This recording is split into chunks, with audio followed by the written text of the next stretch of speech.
Good morning students. स्वागत है आपका आपके अपने यूट्यूब चैनल राजेश कुमार रादौर में। कैसे हैं आप सब? तो कल हमने टॉपिक किया था इलेक्ट्रिक फील्ड इंटेंसिटी। आज का हमारा टॉपिक है electric field intensity due to a point charge, कि एक पॉइंट चार्ज की वजह से कितनी इलेक्ट्रिक फील्ड इंटेंसिटी होती है। देखिए topic, suppose we have to calculate electric field intensity at a point P due to a point charge Q at O। सामने फिगर है, फिगर 1b.3। इसके अंदर देखिए एक पॉइंट चार्ज लिया है हमने Q, उसकी पोजीशन है O पे उसे रखा गया है, और एक टेस्ट चार्ज लिया है Q नोट, उसे लिया है पॉइंट P पे। ये पॉइंट P इलेक्ट्रिक फील्ड के अंदर है। ये जो चार्ज Q है इसके इलेक्ट्रिक फील्ड के अंदर हमने टेस्ट चार्ज Q नोट को पॉइंट P पे रखा है, और OP जो है वो है R नोट के इक्वल। ये जो डिस्टेंस है OP, इसको R नोट लिखा गया है। Imagine a small positive test charge Q nought at P according to Coulomb's law. तो कूलम्स लॉ के मुताबिक क्या होगा, force on charge Q nought at P is, तो इस Q नोट पे जो फोर्स है वो क्या होगी, F vector is equal to 1/4 pi epsilon nought Q nought upon में R nought square into R nought cap.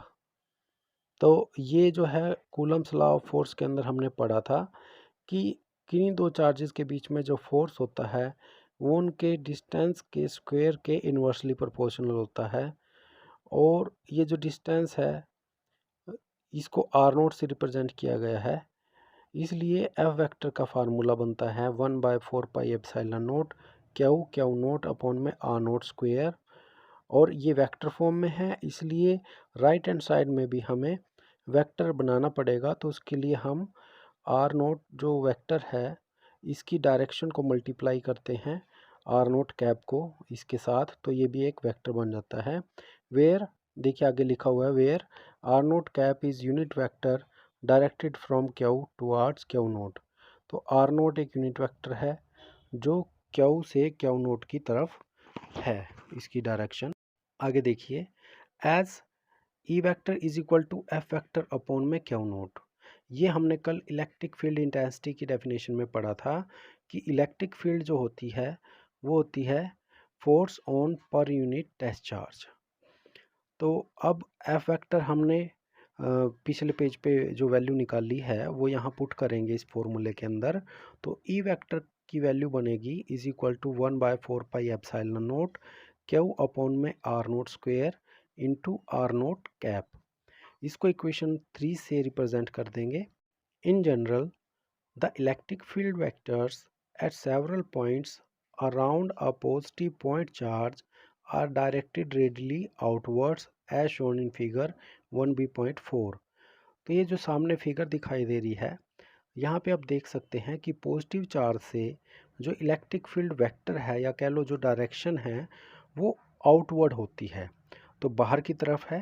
तो ऐसे शो किया जाता है इलेक्ट्रिक फील्ड को किसी पॉजिटिव टेस्ट चार्ज के या पॉजिटिव चार्ज के। Now suppose the point charge plus q is situated at ए।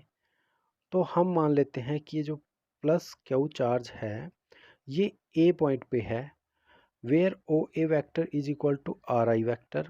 ये r I vector O A vector का पोजीशन वेक्टर है। We have to calculate electric field intensity E vector at P. तो हमने P point पे electric field intensity निकालनी है। तो O P जो वेक्टर है उसको आर नोट वेक्टर हमने लिया है, तो ओरिजिन से इसका डिस्टेंस आर नोट है। According to Coulomb's law, force on a small test charge plus q naught at P is, ये पी है बी नहीं है, तो P is F vector is equal to 1/4 pi epsilon naught Q naught upon में r i zero square into r i zero cap. अगर हम r i zero cap की value रखते हैं तो आर आई ज़ीरो कैप की value क्या आएगी, बताइए, सोचिए। इसकी वैल्यू आएगी, जो यूनिट वेक्टर होता है वो क्या होता है, वेक्टर अपॉन में मैग्नीट्यूड ऑफ दैट वेक्टर। तो आर आई ज़ीरो कैप की वैल्यू आएगी are i zero vector upon में आर आई ज़ीरो, और जो ये अपोन वाला आर आई ज़ीरो है वो इसके साथ आर आई ज़ीरो स्क्वेयर के साथ मल्टीप्लाई होके आर आई ज़ीरो क्यूब बन जाएगा। और आर आई ज़ीरो की वैल्यू क्या होती है ये भी मैं पहले ही बता चुका हूँ कि किसी वेक्टर को कैसे लिखा जा सकता है दो पॉइंट के बीच के। तो जैसे कि आर आई ज़ीरो है, इसे लिखा जाएगा R zero vector minus R आई vector, R zero vector minus R आई वैक्टर से रिप्रेजेंट किया है। तो देखिए नेक्स्ट इक्वेशन क्या बनेगी, F vector is equal to 1/4 pi epsilon naught Q naught upon में are naught vector minus R I vector whole cube into are naught vector minus R I vector. आगे इन्होंने बताया भी हुआ है R naught vector minus R I vector is equal to are I nought vector is equal to A P vector, मतलब A से P की direction में लगा हुआ है। As E vector is equal to F vector upon में Q nought, तो E का फार्मूला तो यही था जो इक्वेशन नंबर 3 में भी हमने इसी फार्मूले का यूज़ किया था। तो यहाँ पे अगर एफ वेक्टर की हम वैल्यू रखते हैं तो क्या आएगा, E vector is equal to 1/4 pi epsilon naught Q upon में are naught vector minus R I vector whole cube into are naught vector minus R I vector. इसको इक्वेशन नंबर 4 से हम रिप्रेजेंट करेंगे और इसकी डायरेक्शन क्या है, it is along A P produced, तो ये ए पी की डायरेक्शन में इलेक्ट्रिक फील्ड वर्क करेगा। आगे एक छोटा सा पॉइंट है रिटेन इन मेमोरी, उसको देखिए। From equation 3 we find that magnitude of electric intensity E vector due to a given source charge Q depends only on distance R. तो हमने वहाँ पे देखा कि ये जो है magnitude of electric field intensity ये डिस्टेंस आर के ऊपर डिपेंड करता है।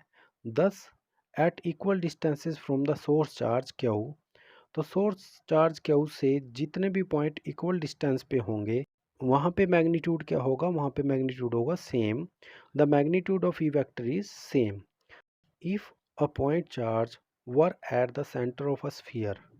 मान लो स्फीयर के सेंटर पे एक पॉइंट चार्ज है, जैसे कि एक बॉल है, बॉल का जो सेंटर है वहाँ पे एक पॉइंट चार्ज रखा हुआ है। Magnitude of E vector at every point on the surface of the sphere would be the same.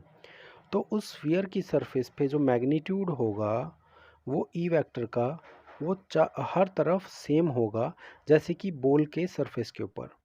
Ball के सेंटर पे अगर हम चार्ज क्यू रखते हैं तो बॉल के सरफेस के ऊपर चारों तरफ जो है वो इलेक्ट्रिक फील्ड का जो मैग्नीट्यूड होगा वो सेम होगा। वी से दैट, तो हम क्या कह सकते हैं, electric field due to a single charge is spherically symmetrical. तो हम कह सकते हैं कि एक पॉइंट चार्ज के या सिंगल चार्ज का जो इलेक्ट्रिक फील्ड होता है वो सिमेट्रिकल होता है, मतलब सेम होता है उस पॉइंट से चारों तरफ जो इक्वल डिस्टेंस है वहाँ पे। तो ये आज का टॉपिक आपने अच्छे से करना है, इसको नोट भी करना है आपने और लर्न भी करना है। तो कल को हम नेक्स्ट टॉपिक करेंगे। Till then goodbye and take care.